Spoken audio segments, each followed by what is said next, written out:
Jessie here. Welcome back to my channel, or if you're new here, welcome.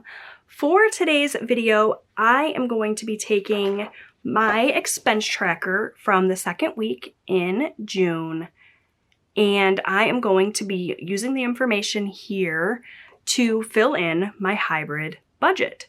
So if you missed the video where I went through all of our spending for the week, you're gonna wanna pause, go back and check that video out. I will link it in a card above. I just went through line item by line item and talked about everything that we spent. Overall, it was a relatively good week, though we did spend more in eating out than I would have liked, and really more in spending as well, but we did really great on groceries. I'm going to use all this information to check in for the week. The very first thing I want to do is get these bills in. So everything here that is highlighted in this bright blue color is a one-time monthly transaction. And so that I can just simply transfer from here to our monthly section, and we can see how we're doing overall.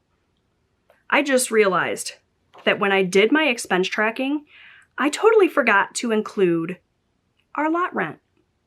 And the reason that I did that is because it's typically paid on the 1st. Last week we had an issue with their online payment system, so it didn't end up getting paid until the second week in the month, and I just missed it when I was entering my transaction. So if you watched my expense tracking video, I did not include a really large bill, so I apologize for that, but I need to add it here so that I can make sure it's accounted for.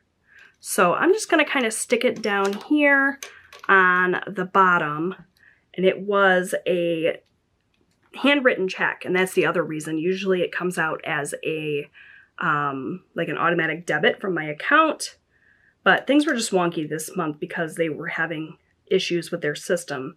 And so I need to write down our lot rent, which was technically paid on June 7th.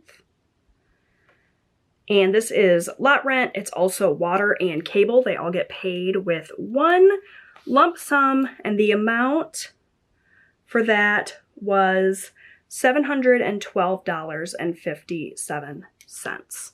So I'm not going to bother going back in and highlighting it and doing the math and changing this bill's total. I'll do that kind of off camera because this video was going to get really long if I stop and do that. But I do need to include it here in my actual column. So lot rent was $712.57, which is under budget for us, which is good because we had some other bills that came out and we were over budget, namely our car insurance here. So I was telling everyone in my expense tracking video that we recently had to raise our car insurance amount because my son got a motorcycle. And while he pays for that, his portion of the car insurance, it does still get included here in my budget. I include the amount that he gives us as income, which I don't share here on my channel, so you don't see it listed, but it is in my lump sum when I'm figuring out my monthly budget. So the amount that he's been giving us went up to account for it, but I forgot to account for it when I wrote my monthly budget. So this technically is over budget. I budgeted $510, but the amount that came out was $590.37. Luckily, I always tend to round my budgeted amounts up, so we will be able to cover it with some of these bills that come in under budget, and there won't be anything to worry about. So that is it for the bills, with the exception of the golf cart, which also got paid this week, and that was $150. So that's all good. Now we have to figure out the variable categories. So these monthly sections are easy because they're just one-time transactions. You have a budgeted amount and an actual amount. But when it comes to these variable categories, it's happening more than once a month. Like with my grocery shopping, for example, I'm going grocery shopping every single week, sometimes multiple times a week. So I have to keep track of it week to week with how much I spent in order to then at the end of the month get a grand total to fill in for our variable categories. So that's what this little weekly section here in my hybrid budget is for. It's to keep track of those variable expenses week to week. So the week is June 4th through the 10th. And the variable categories we are tracking are grocery, eating out, spending. We also added on a line item for Sam's Club this month, which may end up being just a one-time transaction, or we may end up going to Sam's Club a couple of times. So that's why I included it here in this variable category section, even though it may end up just being a one-time purchase. I'm not 100% sure about that. So that's why it's listed here. And then we also have auto pay. So I'm going to pull this out. One of the reasons I love my disc-bound system is because I can easily just punch it and then pop it in and out as needed. These worksheets that you're seeing here, by the way, are my own design. I have my Etsy shop linked down below. That's one way you can get access to these worksheets. They're all printables. If you are interested, you can also join my channel membership. Certain tiers have perks that include access to the printable worksheets. So check those links out below if you're interested. All right, so we're going to start here with grocery, and it's real easy. I have already listed out our grocery transactions in my expense tracking video and added everything up. So all I have to do is look here at the bottom where the totals are, and I can see that during this week I spent $153.58. Easy peasy. I'm going to zoom you guys in a little bit. Hopefully I don't end up zooming in too far. Maybe that's a little bit too far. All right, so we started out the month then with $1,200 in our grocery budget. You can see that line item here. The end of last week, we had $993.03 of that $1,200 remaining. So that is where we're going to start this week, that $993.03. I'm going to subtract what we spent this week, which was $153.58. And that means for groceries for the rest of this month, I still have $839.45 to work with. In my June budget, there are technically 5 weeks. I actually started my June budget the last week of May, the last Tuesday of May, and it's going to go through until the first Tuesday of July. I always like to have my weekly budget, my weekly check-in here, go from Tuesday to Monday because my husband and I are paid on Tuesdays. And so that is how the dates kind of worked out for June. So we have to get through 5 full weeks in June. So that means we've gone through 2 weeks, we still have 3 weeks left. So if I take that $839.45 and just divide it by the 3 weeks that are left, it gives me an idea of what I need to spend each week, this amount or less, in order to come in under budget overall, which is the goal. So I still have $279 roughly a week. That is a very reasonable amount for us for groceries. So provided nothing crazy happens, we are still on track to come in under budget with groceries, and that makes me feel really good. So that takes care of groceries. Next, we'll move on to eating out, which if I look here, I can see we spent $101.60 this week on eating out. Started out the month with a $400 budget. At the end of last week, when we last checked in, I had $306.54 remaining, and I spent $101.60, which gives me a total of $204.94 remaining. If I divide that by the 3 weeks that are left, that means I have to spend $68 or less in order to come in under budget. One of the reasons I really like doing this is because then I can see patterns. I can see that the first week of the month, I spent almost $100. The second week of the month, I spent $100. So if I continue eating out in the same manner that I did these first 2 weeks, I'm going to end up over budget. So I need to kind of nip my eating out in the bud here, not spend as much in the subsequent weeks if I want to come in under budget. And like I said, that is the goal. So now I know that. I can keep that in mind as I'm moving through the rest of the month. Okay, next up we have spending.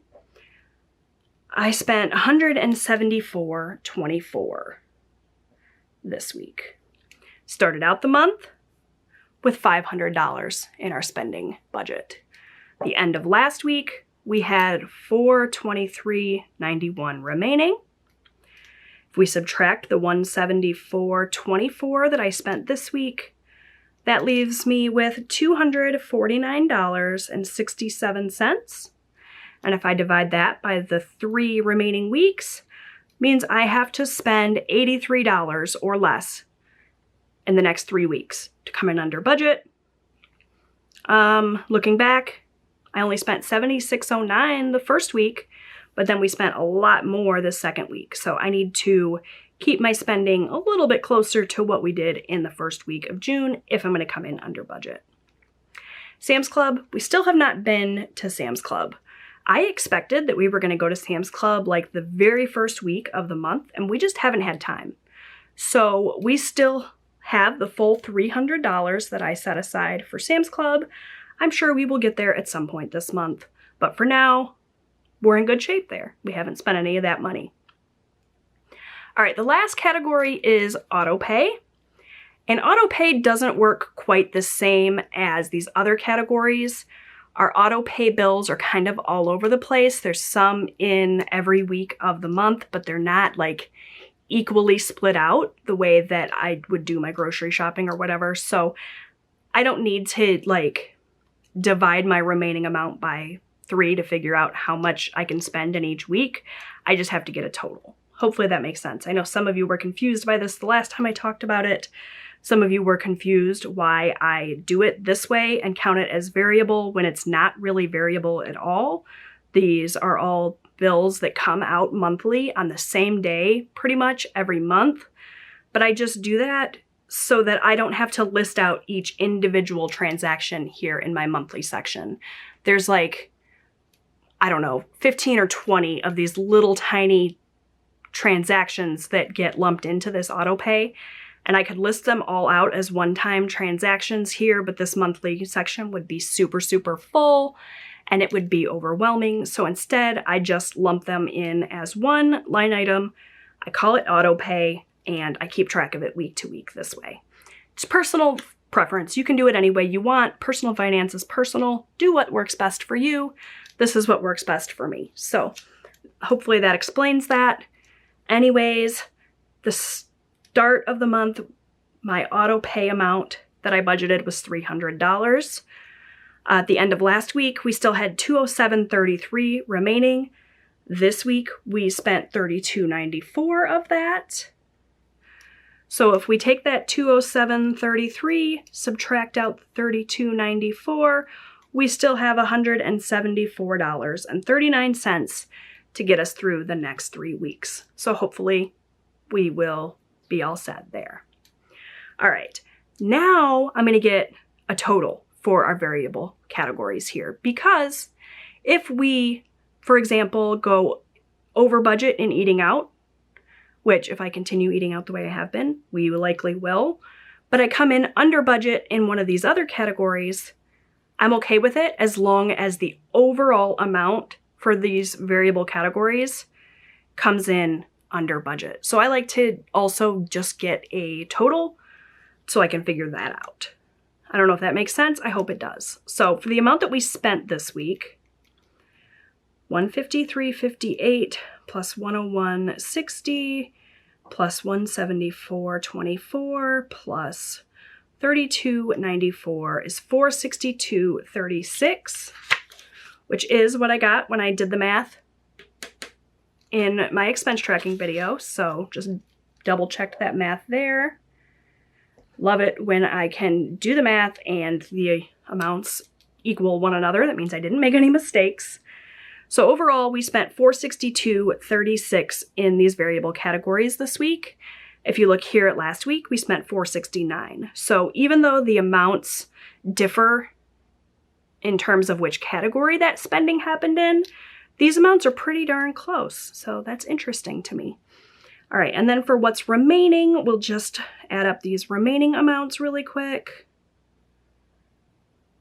$249.67 plus 300 plus 174.39.